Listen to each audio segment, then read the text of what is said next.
नमस्कार. मी प्राध्यापक सतीश शिर्के या यूट्यूब चॅनलवरती आपण आत्तापर्यंत अनेक विषयाचे व्हिडिओ पाहिलेले आहेत आणि आपल्या पसंतीला सुद्धा उतरलेले आहेत. आज आपण असाच एक व्हिडिओ त्या ठिकाणी पाहणार आहोत. तत्पूर्वी आपण माझ्या चॅनलला नवीन असाल तर चॅनल लाईक करा, सबस्क्राईब करा आणि बेल आयकॉनचं बटन सुद्धा दाबा. विद्यार्थी मित्रांनो, सर्वप्रथम आपण 2023ची इतिहास विषयाची मराठी माध्यमाची प्रश्नपत्रिका पाहणार आहोत. ही प्रश्नपत्रिका तुम्ही यापूर्वी पाहिली असेल.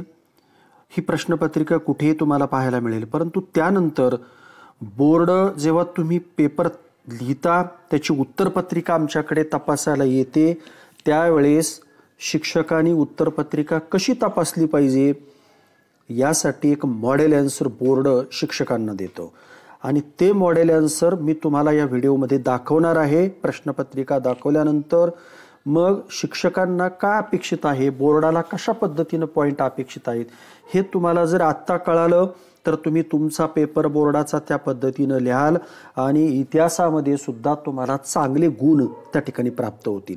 तर प्रथमतः तुम्हाला मार्च 2023ची इतिहास विषयाची प्रश्नपत्रिका या ठिकाणी मी अगदी 2 मिनिटांमध्ये दाखवतो. तुम्ही ही प्रश्नपत्रिका पाहिली असेल, नसेल पाहिली तर तुम्ही त्याचा स्क्रीनशॉट काढून घेऊ शकता. हे खुणा केलेल्या आहेत एका विद्यार्थ्याची प्रश्नपत्रिका आहेत, त्यामुळे त्याकडे तुम्ही लक्ष देऊ नका. फक्त प्रश्नपत्रिका पहिला प्रश्न जो आहे तो पहिला प्रश्न तुम्हाला काय दिलेला आहे की प्रामुख्यानं दिलेल्या पर्यायापैकी योग्य पर्याय निवडून पूर्ण विधाने पुन्हा लिहा. पुन्हा विधान लिहायचं आहे. त्यानंतर ब आहे, त्याच्यामध्ये पुढील प्रत्येक संचातील ब गटातील चुकीची जोडी दुरुस्त करून लिहा. अ गट आणि ब गट म्हणजे जोड्या ह्या लिहायच्यात आणि पूर्ण त्या ठिकाणी लिहायचे. अ गट ब गट आहे, पुन्हा अ गट ब गट आहे. या पद्धतीनं तुम्हाला तो प्रश्न त्या ठिकाणी दिलेला आहे. आणि नंतर आहे तो म्हणजे प्रश्न क्रमांक 2, ऐतिहासिक व्यक्ती, ठिकाण, घटना या संबंधीची नावे त्या ठिकाणी दिलेली आहेत. ती नावं तुम्हाला त्या ठिकाणी लिहायची आहेत. तर हा 4 गुणांसाठी प्रश्न आहे. ब आहे पहा, यामध्ये दिलेल्या कारणापैकी योग्य कारण निवडून विधाने पूर्ण करा. तुम्ही हे पाहू शकता. त्यानंतर आपण पुढे जाऊया. प्रश्न क्रमांक 3 दिलेला आहे पहा, पुढील नकाशाचे निरीक्षण करून प्रश्नांची उत्तरे लिहा. तर हा प्रश्न तुम्हाला दिलेला आहे, नकाशा दिलेला आहे, त्याचं निरीक्षण करायचं. ज्या विद्यार्थ्यांना भूगोल असेल त्यांना नकाशा समजायला अतिशय सोपा जाईल. 10वी पर्यंत होता, 12वीला सुद्धा कदाचित तुम्हाला तो असेल. त्यानंतर इथं प्रश्न दिले, त्याची उत्तरं लिहायची. ब आहे, दिलेल्या संकल्पना चित्र पूर्ण करा. कोणतेही 4, 1, 2, त्यानंतर 3, 4 आणि 5 प्रश्न 6 दिलेत पहा. 6 पैकी कोणतेही 2 संकल्पना चित्र तुम्हाला पूर्ण करायची. प्रश्न 4 अ आहे, संक्षिप्त टिपा लिहा. कोणत्याही 3 लिहायच्यात, 6 गुणाला आहेत. 6 लिहायच्यात तुम्हाला, पण त्यामध्ये 3 लिहायचेत म्हणजे 2 मार्काला 1 टीप त्या ठिकाणी आहे, तुम्हाला लिहायचं आहे ते. प्रश्न क्रमांक ब आहे, पुढील विधाने सकारण स्पष्ट करा. त्याचं कारण लिहिलं पाहिजे, व्यवस्थित लिहिलं पाहिजे. 3 लिहायचे, 9 गुण. 3 त्रिक 9 म्हणजे 3 गुणांना 1 त्या ठिकाणी आहे.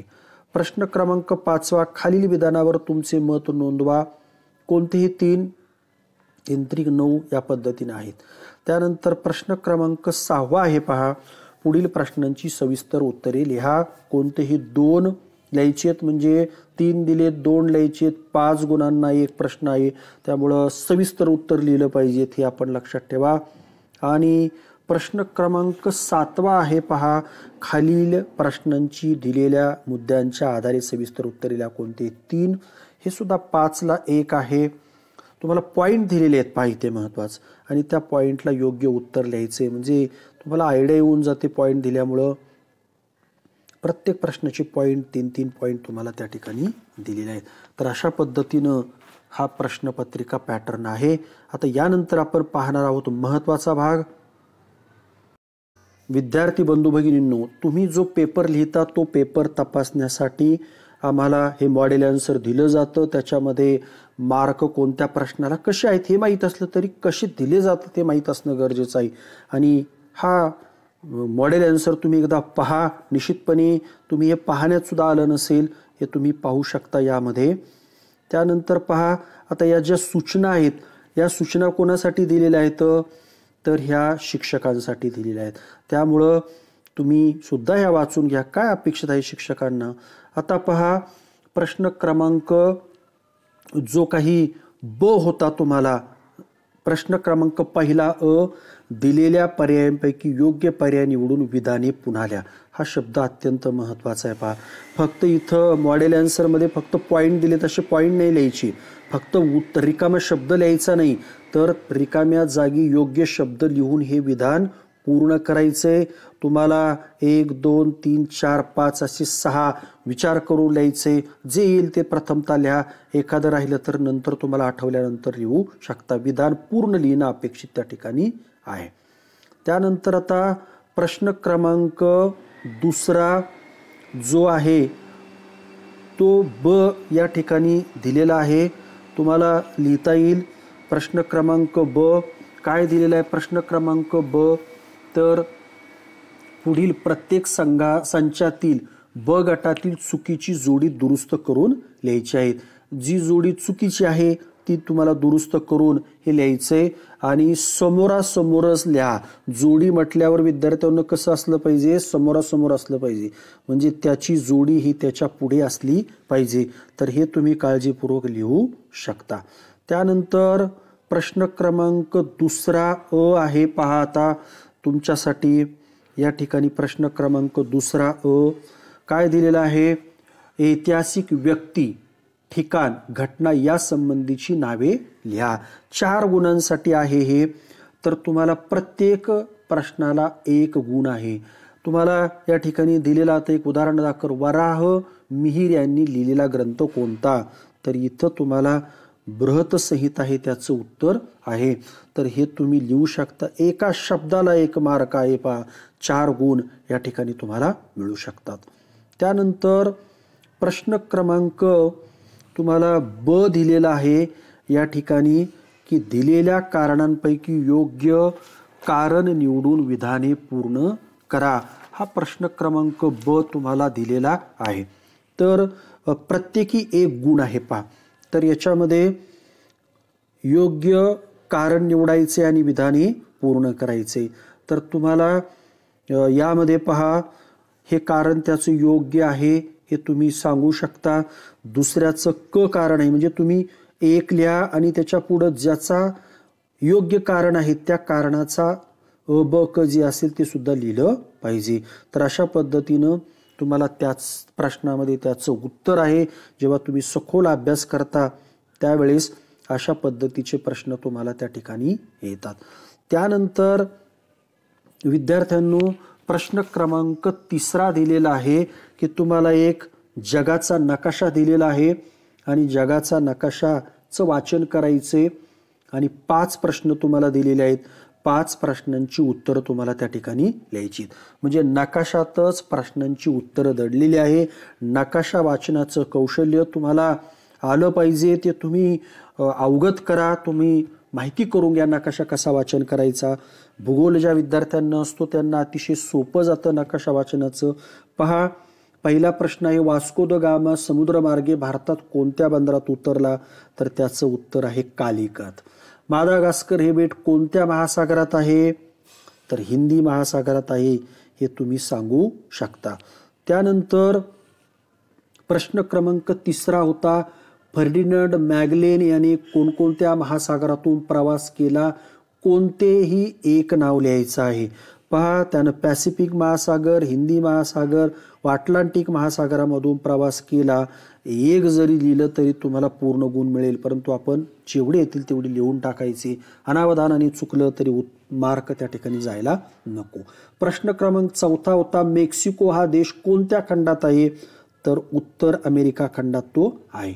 5वा प्रश्न आहे, या नकाशाच्या मदतीने कोणती माहिती मिळते, तर समुद्र मार्गाची माहिती तुम्हाला त्या ठिकाणी मिळते. त्यानंतर सफरीचा मार्ग तुम्हाला दाखवलेला आहे, हे तुम्हाला त्या ठिकाणी माहिती उपलब्ध होते. तर विद्यार्थ्यांनो हे लिहू शकता.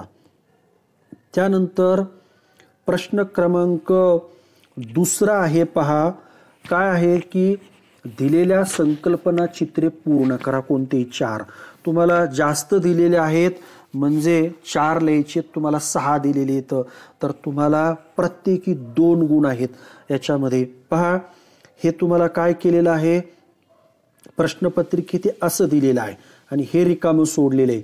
तर पहिल्या याच्यामध्ये तुम्ही औद्योगिक क्रांती लिहायचे, कच्च्या मालाची गरज, अतिरिक्त भांडवलाची गुंतवणूक, खनिज साठे आणि भौगोलिक महत्त्व हे तुम्ही त्याच्यामध्ये लिहू शकता आणि 2 गुण त्या ठिकाणी प्राप्त करू शकता. अजून दिलेले आहेत 5-7 दिलेले आहेत जवळजवळ. त्यानंतर प्रश्न क्रमांक 2 आहे, पुढील तक्ता पूर्ण करा. प्रश्नपत्रिकेत तुम्हाला फक्त एवढं दिलेलं आहे की नाही, आणि हे तुम्हाला लिहायचं आहे. तर याच्यामध्ये गोवा कुठं आले होते, पोर्तुगीज, कोलकाता इंग्रज, नागापट्टणम या ठिकाणी डच आले होते आणि पुदुच्चेरी या ठिकाणी फ्रेंच आले होते. तर हे तुम्हाला या ठिकाणी लिहिता येईल. त्यानंतर प्रश्न क्रमांक 3 जो आहे, हे सुद्धा संकल्पना चित्र तुम्ही पूर्ण करू शकता. तुम्हाला हे दिलेलं आहे, तुम्हाला हे लिहायचं आहे. त्यानंतर इथं तुम्हाला नागपूर दिले, नागपूर कुठे होते, भोसले होते, हे तुम्हाला दिलेलं आहे. त्यानंतर मराठी सत्तेचा विस्तार ग्वाल्हेरला केला, तर शिंदे हे पण दिलेले, म्हणजे फक्त ग्वाल्हेर तुम्हाला मराठी सत्तेचा विस्तार आणि शिंदे आलं की ग्वाल्हेर नाव कळतं. मराठी सत्तेचा विस्तार कुठं झाला, इंदोर दिलेलं आहे. इंदोरला कोण होतं, होळकर, अहिल्याबाई होळकर वगैरे इथे लिहिता येईल. तसं या पद्धतीनं तुम्हाला उत्तरं लिहिता येतील. पहा स्पर्धा परीक्षेला सुद्धा ही माहिती अत्यंत महत्त्वाची असतो विद्यार्थ्यांनो. त्यानंतर प्रश्न क्रमांक 4 दिलेला आहे तुम्हाला की 1857च्या उठावातील नेते. 1857च्या उठावाचा तुम्ही अभ्यास केल्यानंतर तुम्ही इथं उत्तर लिहू शकता. इथं एक उत्तर लिहायचंय, इथे एक लिहायचंय, इथे एक लिहायचंय, इथे एक लिहायचंय. तुम्ही नानासाहेब पेशवे होते 1857 मध्ये, तात्या टोपे होते, राणी लक्ष्मीबाईंनी पराक्रम गाजवला होता, बहादूर शाह जफर यांनी सुद्धा एका तुकडीचं त्या ठिकाणी नेतृत्व केलं होतं, आणि बेगम हजरत महल हे सुद्धा तुम्हाला त्या ठिकाणी लिहिता येईल. म्हणजे तुम्हाला अजूनही आहेत नावं, कुवरसी आहे, मौलवी अहमदउल्ला, सेनानी बख्तर, अशा पद्धतीची नावं त्या ठिकाणी आहेत. आता पहा प्रश्न क्रमांक 5 दिलेला आहे. काय दिलेलं आहे प्रश्न क्रमांक 5 मध्ये की हे तुम्हाला फक्त दिलेलं आहे, गोवा मुक्ती लढ्यातील कार्यकर्ते. मग तुम्हाला इथं हे उत्तर लिहिता येईल, राम मनोहर लोहिया, डॉक्टर राम हेगडे, गोपाळ मयेकर आणि टी.बी. कुन्हा ही नावं लिहिता येतील. या व्यतिरिक्त पहा विद्यार्थ्यांनो, अजून तुम्ही असं लिहू शकता, पुरुषोत्तम काकोडकर, नंतर 6 डॉक्टर पी शिरोडकर. म्हणजे तुम्हाला लिहिता येतंय तेवढं तर लिहाच, पण तुम्हाला येतंय परंतु लिहायला जागा नाही, ते सुद्धा लिहून टाका. म्हणजे पेपर तपासणाऱ्यावरती तुमचं इम्प्रेशन चांगलं पडेल आणि तुम्हाला ते पूर्ण गुण द्यायला तयार होतील. प्रश्न क्रमांक 6 आहे आता शेवटचा. याच्यामध्ये तुम्हाला काय दिलेलं आहे, हे दिलेलं आहे फक्त सॉफ्टवेअर क्षेत्राचा भारताच्या एकूण निर्यातीतील वाटा वाढण्याचे कारण. वाटा वाढलेला आहे, का वाढलेला आहे, उदारीकरणाचा फायदा आपण करतोय, उद्योजकांची दूरदृष्टी आहे, कुशल संगणक अभियंते भारतात आहेत, आणि संगणक आणि माहिती तंत्रज्ञानाचा भारतावर झालेला प्रसार हे सुद्धा सांगू शकता आणि तुम्ही त्याचं उत्तर पूर्ण करू शकता. आता पहा विद्यार्थ्यांनो, प्रश्न क्रमांक 4 आलेला आहे तुम्हाला. संक्षिप्त टिपा लिहा. किती? 3 लिहायच्यात तुम्हाला. दिलेल्या किती आहेत? 5, आणि गुण किती दिलेत त्याला? 3. म्हणजे प्रत्येक टिपेला 2 गुण आहेत. आणि मग तुम्हाला या ठिकाणी पॉइंट टाकणं गरजेचं आहे. तुम्हाला संकल्पना चित्र काढा, टी डायग्रॅम काढा, काही ना काही तुम्ही केलं पाहिजे. आता काय आहे कर्नाटक युद्ध, हा तुमची टिपेचा प्रश्न आहे. मग तुम्ही हे जे पॉईंट पैकी काहीतरी तुम्ही पॉईंट टाकून लिहिलं पाहिजे, तर तुम्हाला पूर्ण गुण मिळतील. निबंधवाजासारखं काय असं लिहू नका. महत्त्वाच्या शब्दाखाली अंडरलाईन करणं सुद्धा अत्यंत आवश्यक आहे. तर हे तुम्हाला लिहिता येईल आणि गुण त्या ठिकाणी प्राप्त होतील.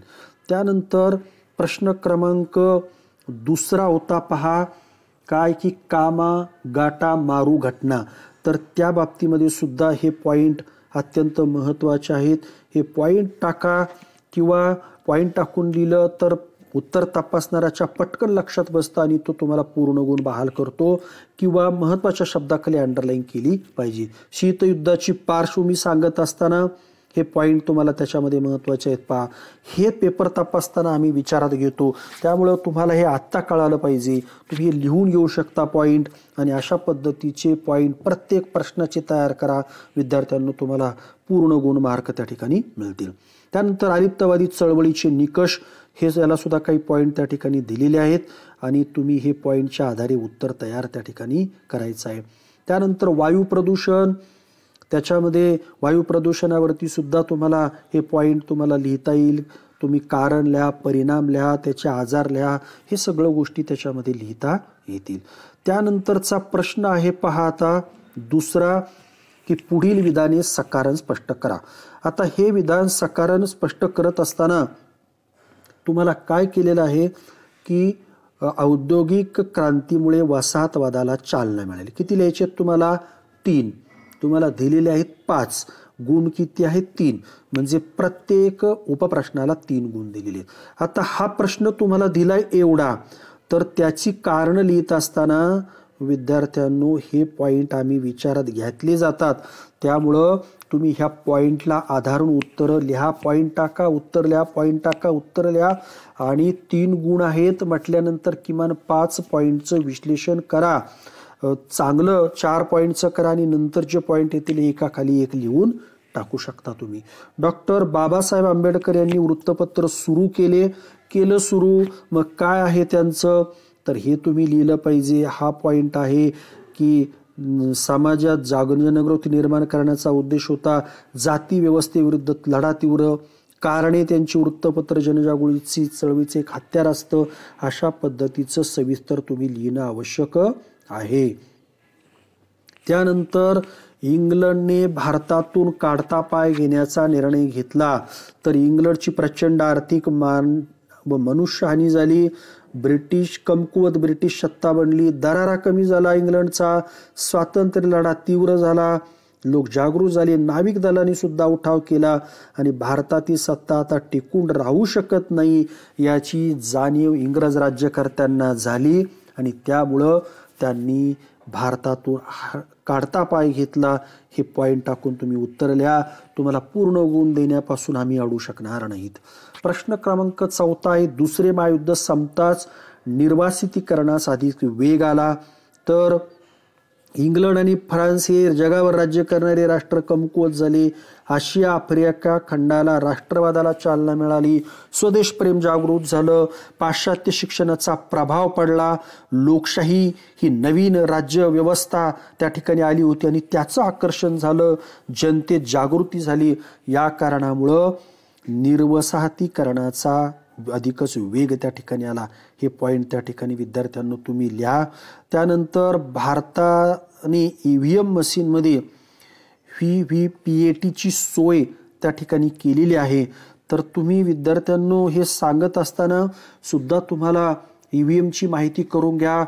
त्यानंतर हे जे VVPAT जे आहे ची सोय झाली तर त्याच्यामध्ये तुम्हाला 2019 पासून लोकसभेच्या निवडणुकीत EVM मशीनमध्ये हे मशीनचा प्रथम वापर केला. कारण तुम्ही मतदान करता, चिन्हावर बटन दाबता, तो बरोबर आपल्या दिलेल्या त्या व्यक्तीला जातं की नाही तर ते सुद्धा तुम्हाला त्या ठिकाणी दिसतं. ते दिसणारं जे मशीन आहे ते हे आहे आणि म्हणून याला खात्री करून पडता येतं. कारण EVM मशीनवरती अनेक पक्षांचा आक्षेप होता. काहीतरी ते हॅक केलं जातं, आम्ही एकाला मतदान देतो ते दुसऱ्या चिन्हाला जातं वगैरे असे जे आक्षेप होते विद्यार्थ्यांनो, ते आक्षेप यामुळं पूर्णतः निघून गेलेले आहेत आणि ते तुम्हाला तिथं छोट्याशा काचेच्या बॉक्समध्ये दिसतं. भविष्यामध्ये तुम्हाला मतदान करायचं आहे, त्यामुळे हे तुम्ही माहिती करून घेता. आता प्रश्न क्रमांक 5 आहे, खालील विधानावर तुमचे मत नोंदवा. कोणतेही तीन लिहायचेत, कोणतेही 3, प्रत्येकी 3 गुण, 9 मार्कासाठी आहे. आणि एक आकडा त्या ठिकाणी दिलेला आहे की सर्व धर्मियांसाठी पोर्तुगीजांची वागणूक सहिष्णुतेची नव्हती. हा प्रश्न आहे तुमचा. तुमचं मत नोंदवायचंय. हे नोंदवत असताना तुम्हाला हे सगळे पॉईंट विद्यार्थ्यांनो कव्हर करायचे आहेत आणि तुम्हाला त्या ठिकाणी लिहायचं आहे. 3 गुणांसाठी आहे, त्यामुळे भरपूर उत्तर लिहा, मुद्देसूद उत्तर लिहा. प्रश्न क्रमांक 2 आहे की 1857चे स्वातंत्र्य युद्ध हे स्वातंत्र्यवीर सावरकर यांच्या मते पहिले स्वातंत्र्य युद्ध होते. तर तुम्हाला हे सुद्धा याचे सगळे पॉइंट तुम्हाला या ठिकाणी दिलेले आहेत. या पॉइंटचा आधार घ्या आणि उत्तर कव्हर करा. प्रश्न क्रमांक 3 आहे की जर्मन राष्ट्रवाद व भारतीय राष्ट्रवाद यातील मूलभूत फरक सांगा. तर हा फरक सांगत असताना तुम्ही ह्या मुद्द्यांच्या आधारे तो फरक सांगणं आवश्यक त्या ठिकाणी आहे. प्रश्न क्रमांक 4 आहे, भारताने वसाहतवादास विरोधात. प्रश्न 4 दिलेला आहे, भारताने वसाहतवाद विरोधात नेहमीच भूमिका मांडली आहे. तुम्ही हे सांगू शकता. या पॉईंटच्या आधारे हे उत्तर लिहा. त्यानंतर रात्रशाळा आणि व साखर शाळा यांची समाजाला गरज आहे. तर या शाळा तुम्हाला त्या ठिकाणी देता येतील. आणि महात्मा फुले यांच्यापासून प्रेरणा घेतली. दिवसभराच्या कामामुळे अनेकांना शिक्षणापासून कामाला जावं लागतं पोटा पाण्यासाठी, त्यामुळे शिक्षण घेता येत नाही आणि म्हणून रात्रशाळा त्या ठिकाणी काढल्या. दुसरीकडे आईवडील ऊस तोडणीच्या हंगामासाठी 4-6 महिने कारखाना स्थळावर शेतावर त्या ठिकाणी राहतात. अशी मुलंही त्यांच्याबरोबर राहतात, त्यामुळं गावाकडे कुणी नाही. मग अशा वेळेस या ऊस तोडणी मुलांसाठी शिक्षणाची सोय व्हावी म्हणून कारखाना स्थळावरच साखर शाळा त्या ठिकाणी काढल्या गेल्या आणि ही अत्यंत गरज आहे. पहा, हे तुम्ही उत्तर लिहू शकता. प्रश्न क्रमांक 6 आहे, पुढील प्रश्नांची सविस्तर उत्तरे लिहा. तर हे लिहित असताना तुम्हाला विद्यार्थ्यांनो 2 लिहायचे, 5 गुणांना 1 आहे, त्यामुळे भरपूर उत्तर लिहावं लागणार आहे. तुम्हाला हैदराबाद पॉईंटशीर लिहावं लागणार आहे. नुसत्या गप्पा मारून चालणार निबंधासारखं हैदराबाद मुक्ती संग्रामाची सविस्तर माहिती लिहा असा प्रश्न आहे ना. मग हैदराबाद मुक्ती संग्राम का आहे हे तुम्ही लिहा. त्यानंतर मोठं संस्थान होतं, त्यानंतर तेलुगू कन्नड मराठी परिषदा, नेतृत्व कोणी केलं, स्वामी रामानंद तीर्थ, निजाम अस्तित्वात जाण्याच्या भीतीनं पाकिस्तानला त्या ठिकाणी गेला, प्रजा भारताच्या बाजूनं होती. हे सगळं तुम्हाला पॉईंट कव्हर त्या ठिकाणी करावे लागणार आहेत. प्रश्न क्रमांक 2 होता, आफ्रिका खंडातील वसाहतीच्या निर्वासितीकरणाची माहिती लिहा. तर इजिप्त राष्ट्र स्वतंत्र राष्ट्र बनलं. हे सगळे पॉईंट तुम्ही टाका आणि पॉईंटशीर उत्तर लिहा. विद्यार्थ्यांना तुम्हाला चांगले गुण मिळतील. प्रश्न क्रमांक 3 आहे, माहितीचा अधिकार अधिनियम 2005 जो आलेला आहे त्या संदर्भात उत्तर तुम्हाला लिहायचं आहे. आणि जगात सर्वप्रथम तो कुठं आला, स्वीडनमध्ये.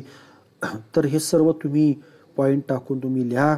अशा पद्धतीनं लिहिलं तर तुम्हाला पूर्ण गुण त्या ठिकाणी 5 पैकी 5 मिळतील.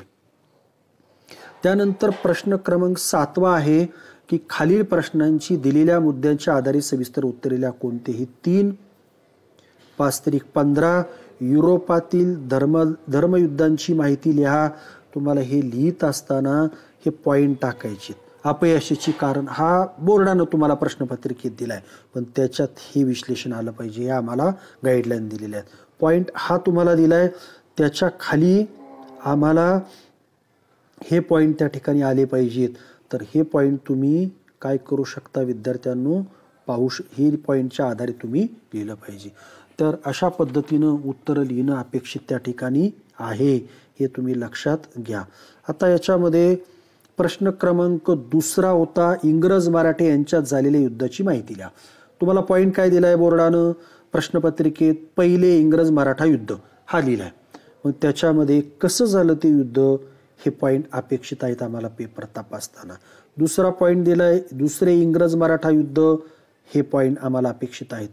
तिसरं युद्ध दिलंय इंग्रज मराठा युद्ध, आम्हाला हे पॉईंट अपेक्षित आहेत. या आधारे आम्ही पेपर तपासणार आहोत, तपासत असतो. त्यामुळं विद्यार्थ्यांनो, तुम्हाला हे मी दाखवलेलं मॉडेल आन्सर तुम्ही पहा, स्क्रीनशॉट काढा, व्हिडिओ थांबवा आणि त्या पद्धतीनं तुम्ही त्याचं उत्तर लिहा. याच्यामध्ये प्रश्न तिसरा आहे, खालील समाजसुधारकांचे कार्य. कोणाचं कार्य लिहायचं आहे तुम्हाला? महात्मा ज्योतिबा फुलेंचं. काय लिहायचं? उगा गप्पा महात्मा ज्योतिबा फुलेंच्या बाबतीत मारायची नाहीत, तर हे पॉईंटच्या आधारे गप्पा मारायच्यात. महर्षी विठ्ठलरामजी शिंदे यांचं कार्य लिहायचंय, हे तुम्ही त्यांनी केलेल्या महत्त्वाच्या गोष्टी काढलेल्या पाहिजेत. त्यानंतर सर सय्यद अहमद खान, त्यांचं सुद्धा कार्य हे पॉईंटच्या आधारे तुम्ही लिहिलं पाहिजे. तर अशा पद्धतीने लिहिलं तर मार्क तुम्हाला चांगले मिळतात. चौथा प्रश्न आहे, चले जाव आंदोलनाची माहिती लिहा. त्याच्यामध्ये पॉईंट दिलाय तुम्हाला काँग्रेस मुंबई अधिवेशन, एवढं दिलंय तुम्हाला. मग आम्हाला हे उत्तर अपेक्षित आहे, हे तुम्ही लिहिलं पाहिजे. चले जावमध्ये कोणाचा सहभाग होता, काय केलं? ब, गांधीजींचं आवाहन. 8 ऑगस्ट रोजी गांधीजींना आवाहन केलं. करेंगे या मरेंगे ही गांधीजींनी केलेली घोषणा या काळामध्ये मोठी गाजली होती, ते तुम्ही लिहू शकता. नंतरचं आहे क, चळवळ व परिणाम. मग काय झालं चळवळ परिणाम? तर देशात नवचैतन्य, प्रमुख नेत्यांना अटक, सभा निदर्शनावर बंदी, भूमिगत आंदोलने व क्रांतिकारी गट या चळवळीमुळे ब्रिटिशांचा पाया कमकुवत, यामुळे भारतावर सत्ता राहणार नाही याची ब्रिटिशांना जाणीव झाली आणि ब्रिटिशांना काढता पाय त्या ठिकाणी घेतला. त्यानंतर प्रश्न क्रमांक 5 आहे यामधला शेवटचा, प्राथमिक शिक्षणाच्या सार्वत्रिकरणासाठी राबवल्या जाणाऱ्या उपक्रमाविषयी माहिती लिहा. तर हा पॉईंट तुम्हाला दिलेला आहे, जिल्हा प्राथमिक शिक्षण कार्यक्रम.